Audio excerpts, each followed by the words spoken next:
Así como el pensar es profundo, el poetizar muchas veces es elevado, como en este caso.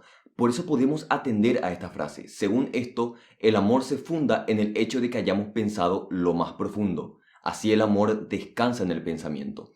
En este sentido, amar el arte implica conocer y pensar su raíz, su esencia, no solamente su universo anecdótico. Y cuando estamos en este ámbito, también conocemos el elemento sobre el que debe moverse realmente el arte. De ahí que nos preguntemos, ¿qué significa pensar?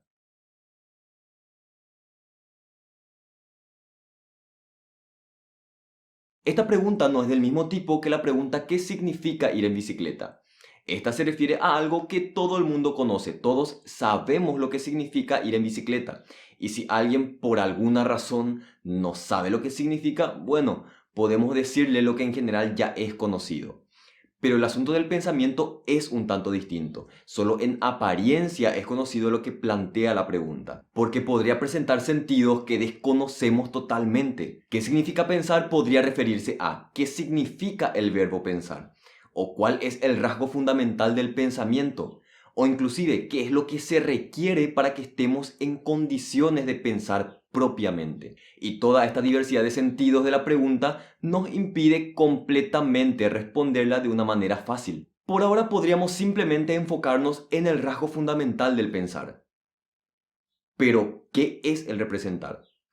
Cuando nos representamos algo, por ejemplo, un texto, una estatua, cualquier cosa, en cada uno de los casos tenemos una representación de algo en la mente.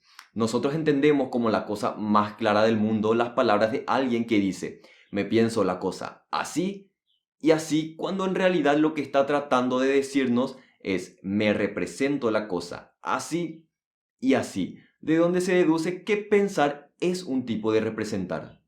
Aunque siguen estando muchas cosas sin responder en la pregunta, sabemos por lo menos que este pensamiento es una especie de representación y que el ser humano tiene la capacidad de pensar, pero el ser capaces por sí solo no nos garantiza que pensemos en un sentido propio o que sepamos siquiera lo que significa pensar propiamente. Nosotros no pensamos si es que no llegamos a la esencia particular del pensamiento. De hecho, hoy lo que más merece pensarse es que nosotros todavía no pensamos. Lo que llama la atención en esta frase es la palabra parpadear. Heidegger explica la palabra como un bloquear, como un congelar una opinión o una idea superficial, dejarla como algo válido, sin la necesidad de seguir explorando eso que bloqueamos.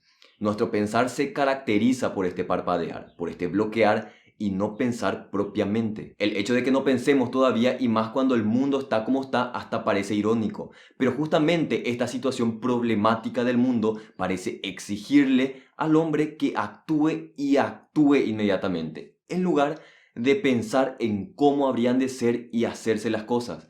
Pareciera que falta acción y de ningún modo pensamiento. Y sin embargo, quizá el hombre hasta ahora y desde hace siglos ya actuó demasiado y pensó demasiado poco.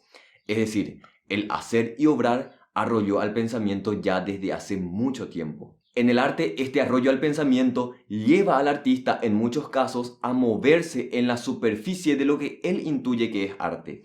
Hace que se dirija a lo que históricamente se acepta como modelo paradigmático de ser artista o de hacer arte, en lugar de profundizar y moverse en su verdadera esencia.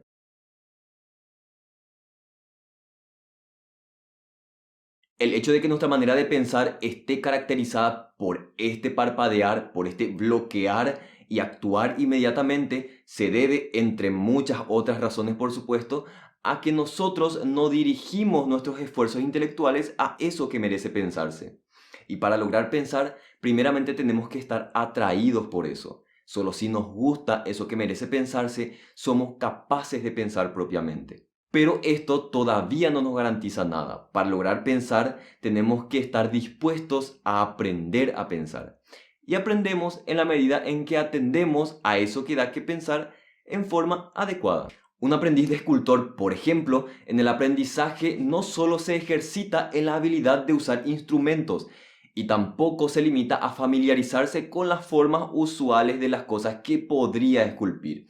Si es un buen escultor, busca ponerse en correspondencia con las formas que podrían estar durmiendo en el material y en cada caso trata de encontrar un significado que despierte esas formas. Y esta relación interna entre el escultor y el material inclusive es lo fundamental de la obra. Sin esta relación, la actividad no pasa de ser una actividad vacía que está determinada por el negocio.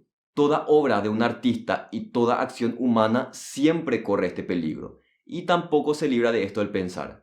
De ahí la importancia de aprender en forma adecuada a pensar y a pensar el arte. Pero a pesar de todo, lo que más merece pensarse es que nosotros todavía no pensamos. Esta frase hasta llega al punto de ser escandalosa, pero podríamos dejarle tranquilamente su carácter escandaloso desde que comprendemos que es simplemente una tardanza, por así decirlo, un atraso en el pensamiento por un descuido del hombre. Y a este descuido humano tendríamos que poder poner remedio de un modo igualmente humano, es decir, aprendiendo a pensar propiamente. Es por eso que nos preguntamos, y probablemente, creo yo, nos seguiremos preguntando por mucho tiempo más. ¿Qué significa pensar propiamente?